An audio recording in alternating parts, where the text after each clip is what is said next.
انټرنیټ د معلوماتو سمندر دی او په دې سمندر کې د پښتو ژبې برخه ډیره کوچنۍ ده. یا ښایي وویل شو د هیڅ برابر ده. انټرنیټ یوازې ټویټر او فیسبوک نه دی.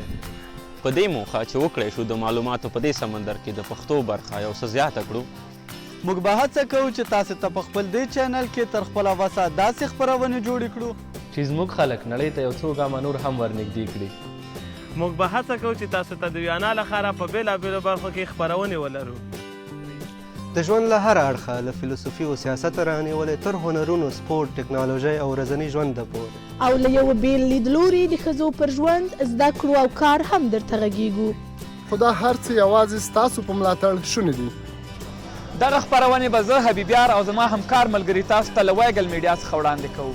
دا چې زموږ اړیکه پرې نشي، زموږ یوټیوب چینل سبسکرایب کړئ او پر فیسبوک، ټویټر او انسټاګرام مو وڅارئ.